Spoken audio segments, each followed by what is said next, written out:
Hey guys, ZenAku here with just a quick video that I thought I'd make about just my experience playing the world champion Rafa, and just kind of like what I've learned over the last 12 months um, playing him. We'll kind of just like have this game in the background, just kind of seeing some nice moments, and hopefully maybe I can mention some things as they come up too.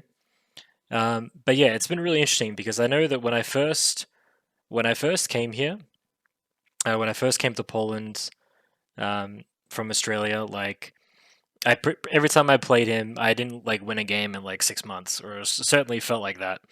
Um, Whereas now it's still not great, but at least it's better than before. And I think there is a lot of interesting things like mentally that you have to adjust when you are trying to improve at a game, and kind of like when you're seeing how what his approach to the game actually is. I think it's very interesting to see. Because, well, and this is part of the reason why I love to play him so much, because he's really showing me, what I don't know what I was typing there. What is the right thing to do in a sense, and sometimes like why some things might work for me, but might not necessarily be the right decision. So I've got a few points. The first point that I have here is that it's really you have to understand that when you're like starting this adventure, if we want to call it that, you're just gonna have to accept that you're just gonna lose a lot of games against players that are better than you. And the faster you accept this, and it's not about like a confidence thing where you're saying like, oh shit, I don't think I can win or something like that. It's you understand that you always have the chance to win, but also respecting the fact that whoever you're playing against, or maybe you have more experience than them, has a wealth of experience, and it's just like the faster you kind of like don't beat yourself up for losing games, you're gonna spend more time focusing on the answer than just like some dumb shit about um, that you feel like you should be doing better when the player in this case Rafa has like multiple years experience and world champion stuff like this. Um, anyway, the second point that I have is you have to respect the amount of subtlety to the game, and I think this is going to be like quite a big thing for um, players that are kind of like that have like some understanding of the game, but they're still kind of um, developing their skill. And what I mean by that is that when I play Rafa specifically, he's making always, generally anyway, the most consistent decisions over the course of 10 minutes. And what I mean by that is that sometimes if you play like a lower skilled player, they'll just let you get away with things that you shouldn't be able to get away with. If you just like show yourself for 1 second, that's enough time for someone to like rail you in a game like Quake. Completely change what the rotation is, where you'd have to position next, stuff like this. And the higher you go, the less chances your opponent um, is going to give you those moments. And yeah, like I said, when you're playing somebody like as good as him, he's just going to consistently know when those moments are and when you're slipping up.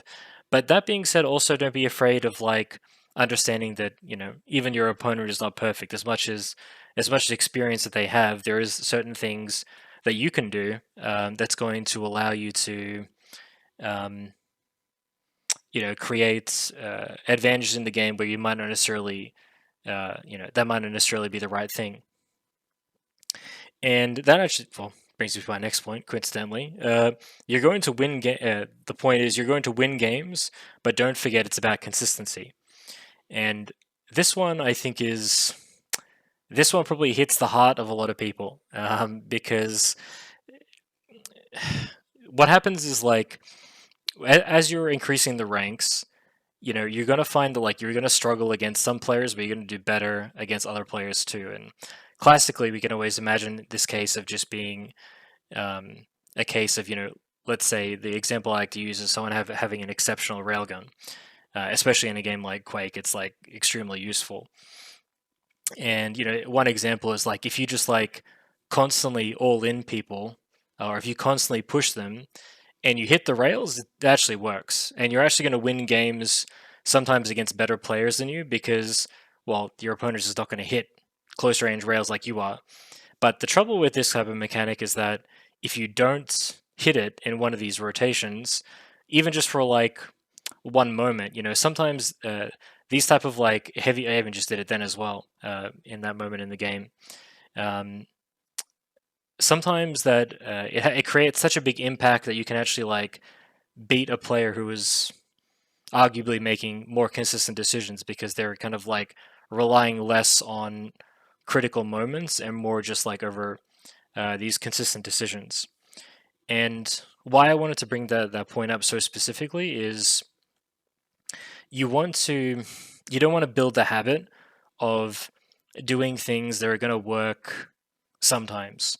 Of course, like it depends on what you're playing for. If you want to play for fun and you just want to like kind of cheese someone out of a win, eventually you will beat someone.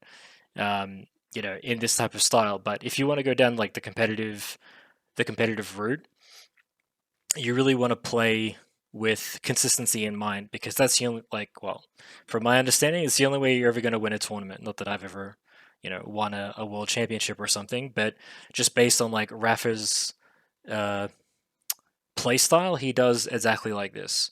He is like playing in a way which is, um, making the most consistent decisions, which are going to make him win the most amount of games. And in a best of three, best of five, he's going to come out on top. But that doesn't necessarily mean that he's not like also doing big all-in-ish plays.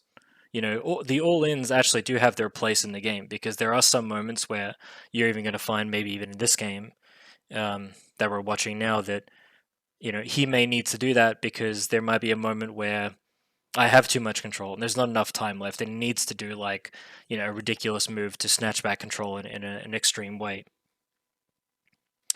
Um, the next point that I have is you have to respect the process that is playing. Um, and what I mean by that is that as you're getting better, there's gonna be some times where like you're gonna play better than your average and you're gonna play worse than your average. And this is like, again, it's more about the mind and what's confusing. 1 second, my phone went off. Classic. Um, because in your mind you have this perception of yourself which says I'm better than X player. Some just complete fucking like completely irrelevant thing ideas compared to focusing on the game, focusing on what needs to be done. And sometimes, like I said, whatever for whatever reason or another, maybe your opponent plays really well, or maybe actually you just don't play your best. Um, and I think the faster you realize that you do have a set level and you should have expectations to okay, I should beat this player, like um, that's how it is. However, you don't want to go down the route of like I would never lose to this guy. I can guarantee actually that when I've talked to Rafa specifically about these types of ideas, he's never saying shit like this. He's always saying that like he's always being very careful, even if he's playing somebody like me, who's like not as doesn't have as many wins, or he still takes the games extremely seriously. And that's the difference between like a lot of players too, is that how do I say, practice does make perfect, but practice makes perfect, yes. But you also want to make sure that you're practicing the right attitude. You don't want to just like keep if you do practice, I mean, sometimes like just going through the motions, it can be good, but if we want to go by like what the best players in the world do, every time I play Rafa, he's never fucking around, and this is actually like extremely critical. This choice that he makes is completely a mindset choice. He's not saying like today I'm going to fuck around because seems like fun, or like I'm just going to be lazy about it. But something that I realize that he does better than anybody else as well is that he is like understands when playing too much. He's playing too much, and this I think for people who are getting better and better at the game and they want it to just happen like there's a funny saying that people always say like they like to be the best player yesterday, right? You obviously don't want it.